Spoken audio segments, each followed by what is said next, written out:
दोस्तों आज मैं कुछ सवालों के जवाब दूंगा जो कि पैरालिसिस से रिलेटेड है। पैरालिसिस को गांव में जो है फालिस बोलते हैं, लकवा बोलते हैं या पक्षघात बोलते हैं। तो ये बीमारी जो है डे बाय डे इंडिया में बढ़ती जा रही है। अगर हम WHO के अकॉर्डिंग अमेरिका की बात करें तो अमेरिका में लगभग 50 व्यक्ति है, 50 व्यक्ति में एक व्यक्ति जो है फालिस या पैरालिसिस से पीड़ित होगा। तो इससे कुछ सवाल हैं जो पूछे गए हैं। पहला सवाल है कि ये पैरालिसिस होता क्या है। पैरालिसिस एक प्रकार की कह सकते हो कि हमारे मसल्स और नर्व से रिलेटेड एक बीमारी है, जिसमें जो है हमारे मसल्स का और हमारे नर्व्स का कंट्रोल बिगड़ जाता है।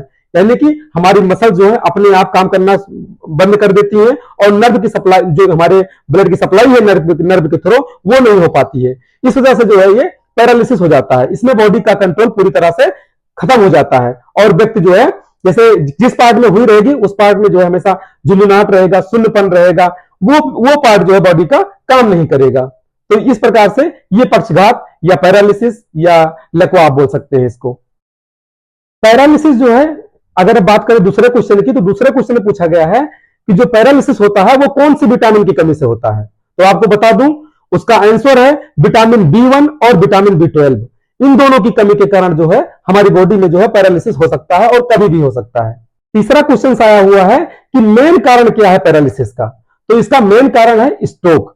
स्ट्रोक लगभग 36% जो है, अगर पेशेंट पीड़ित है स्ट्रोक से, स्ट्रोक हुआ है उसको, 36% पेशेंट जो है पैरालाइज हो जाते हैं।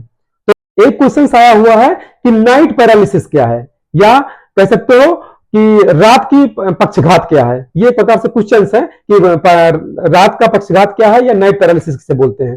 तो जो व्यक्ति कभी सोता है, व्यक्ति सोने के बाद में जैसे ही जगता है, तो जो उसका बॉडी, जो हाथ पे या लेग पर जो उसका कंट्रोल है वो कंट्रोल नहीं मिला, उसको हिलाने डुलाने में उसे जो है अपनी इच्छा अनुसार वो हिला नहीं सकता। यानी कि उसकी जो स्वाभाविक इच्छा है वो उसके अनुसार जो है उसका पैर और हाथ जो है हिलना डुलना बंद हो जाते हैं सोने के बाद और सोने के जगने के बाद।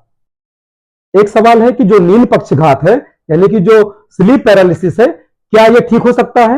हाँ, जो स्लीप पैरालिसिस है ये जो है ठीक हो सकता है, ये अपने आप ठीक हो जाता है। लेकिन कभी कभी क्या होता है, ये ठीक नहीं होता है, तो आपको डॉक्टर की सलाह लेनी चाहिए।